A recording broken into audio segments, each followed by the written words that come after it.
In this video, I'm going to show you how to work the V-neck trim in my Sporty 45 pullover design. In this design, it has a V-neck neckline and stitches are picked up around it and worked in a mitered rib stitch. A mitered rib is what causes this nice angle down at the point.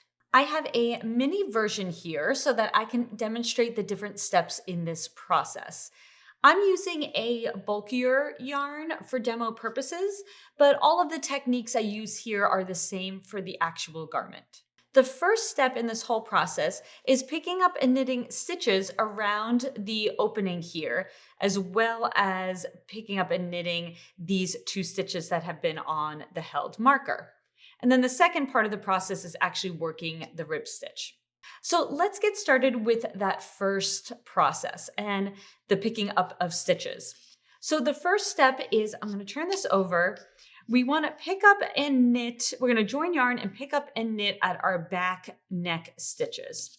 So the back neck stitches were stitches that were bound off, and these are easy to pick up because, as you can see, they're very obvious sideway V's. And so all you have to do to pick it up is to go into both legs of each of the sideway V's. So I'm going to insert it into the first one. And then to join the yarn, I like to leave a nice long tail, but then I drape it over the top of the needle and then knit. So I bring the loop through, just like that. And so I'm going to go into each and every one of these bound off stitches here along the back neck. Go into the V, wrap the yarn, and pull the stitch through.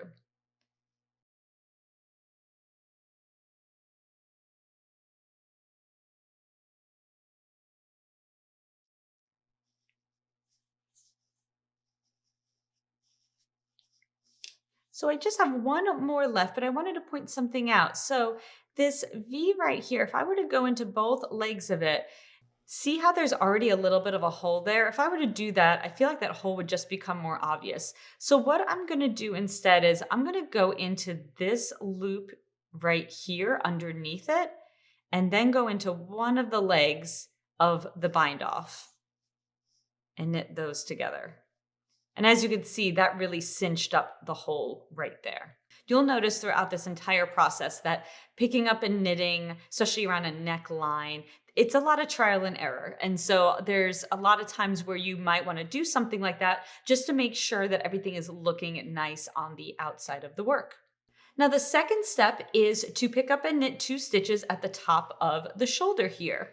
So what I like to make sure to do, now that we're sort of getting away from the back neck area, I don't like to go into the very edge stitch. So this would be considered the edge. I like to go into the series of V, or the column of V stitches that's right next to that. So not this one, but then I would want to go into this V here. So I just need to pick up two here at the top. So I'll go into this one and then the very next one.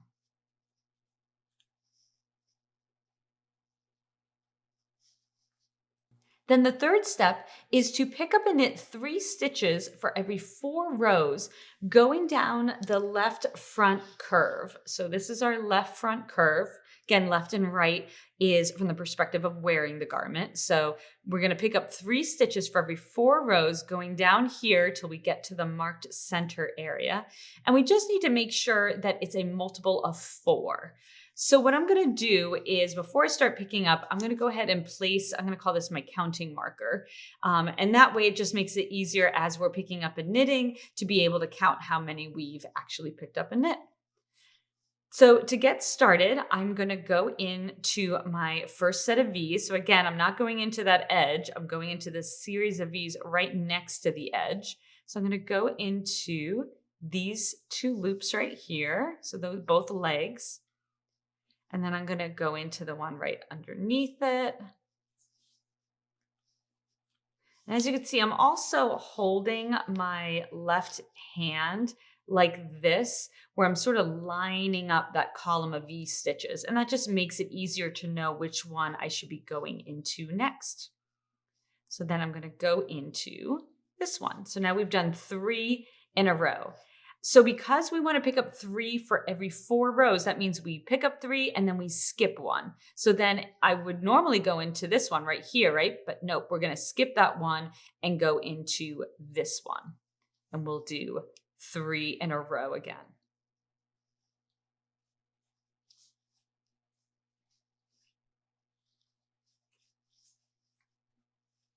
Okay, so I did 3 in a row. I'm going to skip that one and go into that one and do 3 in a row.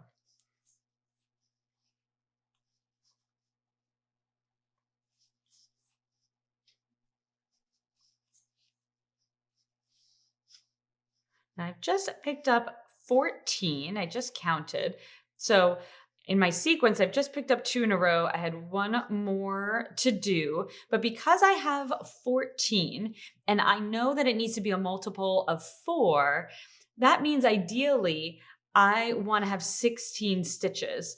And I'm already at 14, so I only have 2 more to pick up. So instead of going into the next one, I'm actually going to skip 1 at this point and then go in here. So it's okay to go off of the ratio a little bit in circumstances like this where you need to pick up a certain number of stitches. So now I'm at 15, and so then I just need to pick up 1 more. So I'm going to go into this loop right here.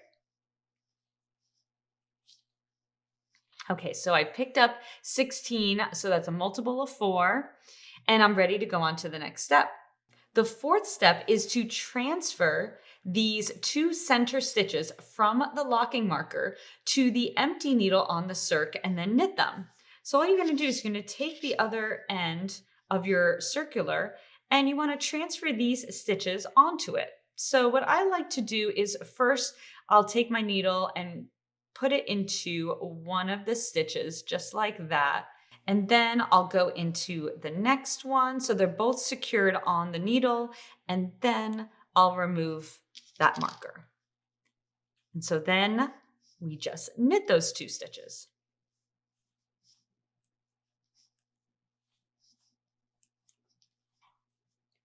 And then the final part of that step is to reattach the marker right underneath these stitches in between the 2. So let me show you. I'm going to take that marker again, and it needs to be on the outside of the fabric. So we're not attaching it anywhere on the needle.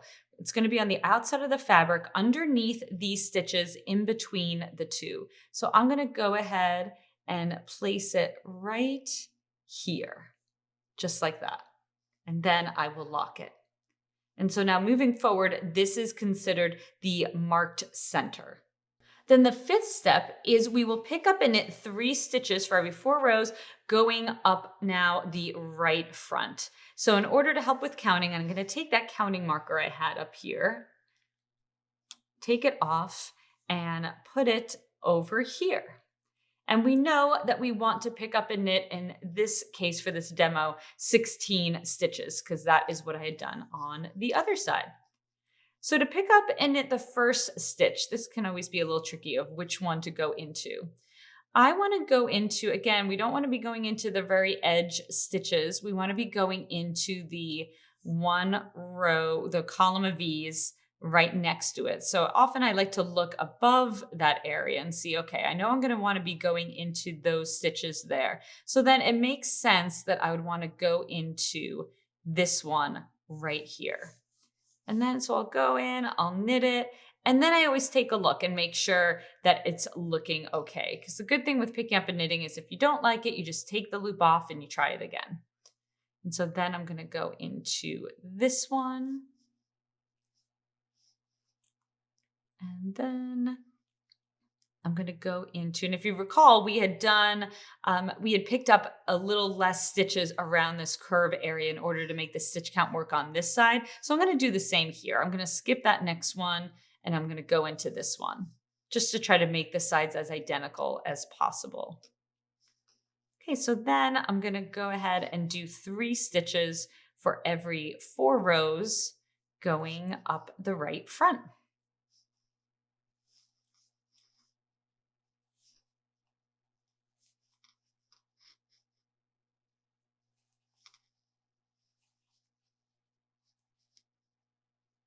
Okay, so I've just picked up number 16. And so then the sixth step is to pick up and knit 2 stitches at the top of the shoulder here, just like we had done on the other side. So what I'm going to do, I'm looking at this. If I were to go into this next loop, see how there's a bit of a gap right there? So similar to how we had done this earlier on, I'm going to go into a loop underneath it and then pick up one of the legs of that V. Let me try that again. So into these 2 loops. There we go. And that cinched it up right there. And then just one more. Oops.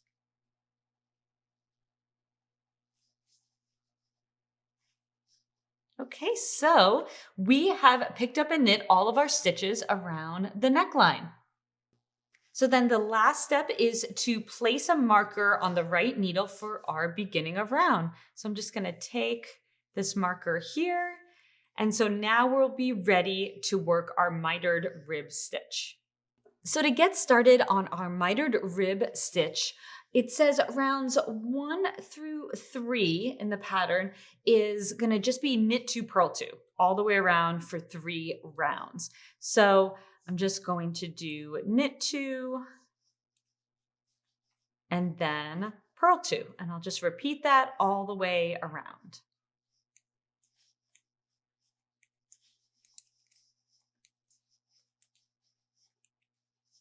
Okay, so I'm just finishing my knit 2, purl 2 rounds. Now in the pattern, it says to work the first 3 rounds in knit 2, purl 2. For demo purposes, I only did 2 rounds because I'm working with much bulkier yarn, but follow what it says in the pattern to do the 3 rounds. And then we're gonna be ready to move on to round 4. But one thing I wanted to point out before we move forward, I wanna show our center, our marked center. And as you can see, the 2 stitches on either side of the mark center are knit stitches right here. So you can tell the difference between knit and purl stitches because the purls are the bumpy ones. So your 2 center stitches should be knit stitches. And the stitch counts listed in the pattern are lined up in such a way so that these will be knit stitches. So if you notice in yours that they aren't, that means something went awry when you were picking up stitches, and before you move forward, you should undo it and try again. So I just wanted to point that out before we move any further. So let's work on our first decrease round, which is round 4. So round 4 starts with a knit 2. And then there's a sequence in brackets, and it says purl 2, knit 2 to 3 stitches before the marked center. So that just means we're going to repeat purl 2, knit 2 until we get to 3 stitches before that marked center.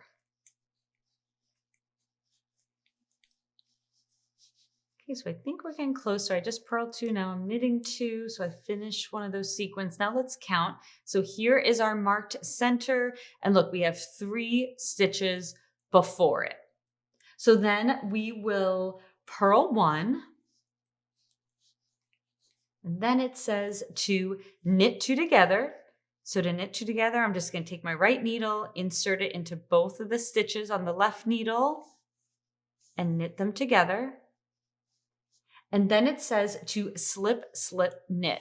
So you're going to take your right needle and you're going to insert it into the next stitch on the left needle knitwise and slip it over, and then do the same with the second stitch.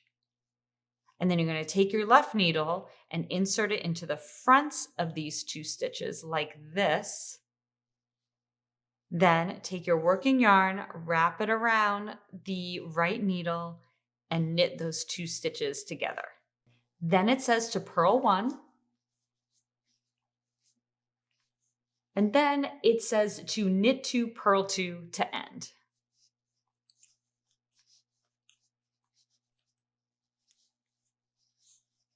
Okay, so we've finished round 4. So I'll slip my beginning of round marker. Now round 5 starts with a knit 2. And then it says to purl 2, knit 2 to 2 stitches before the marked center.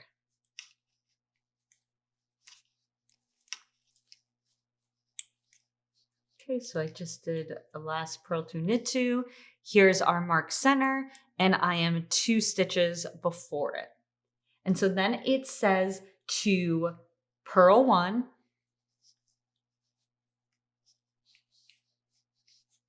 and then knit 2, and then purl 1, and then just knit 2, purl 2 to the end. So on this one, we did not work any decreases at the mark center. Okay, so now we're ready to do round 6, which starts with a knit 2, and then it says to purl 2, knit 2 to 2 stitches before the mark center.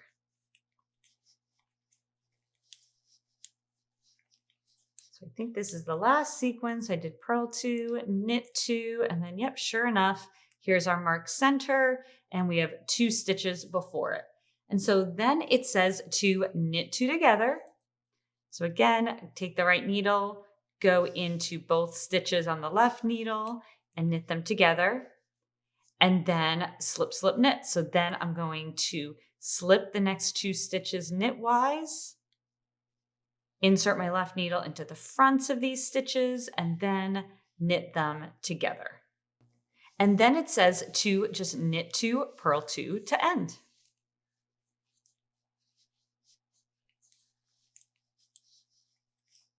Okay, so I've just reached the end of round 6.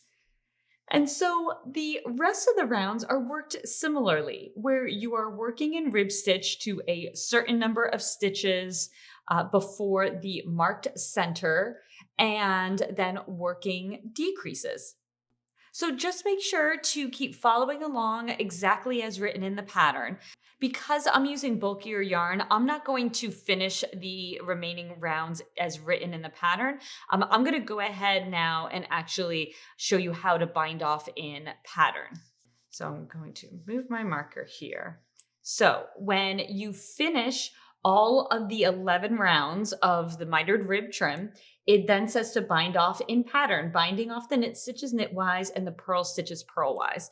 And all that means is that you're always going to work the stitch as it presents itself. So in this case, we know these 2 stitches are knit stitches, right? They don't have any of the bumps. These 2 have the bumps, so those are the purl stitches.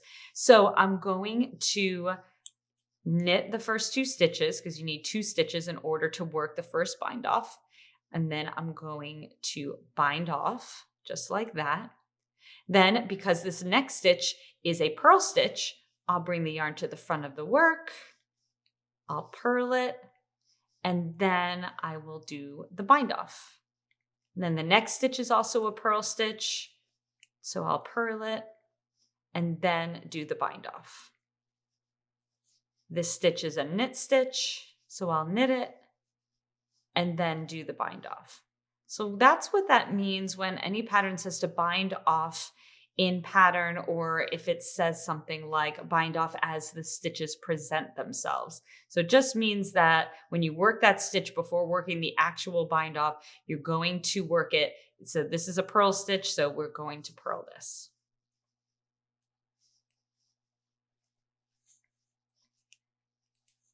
And so I'm just going to continue in this manner until I have bound off all of my stitches.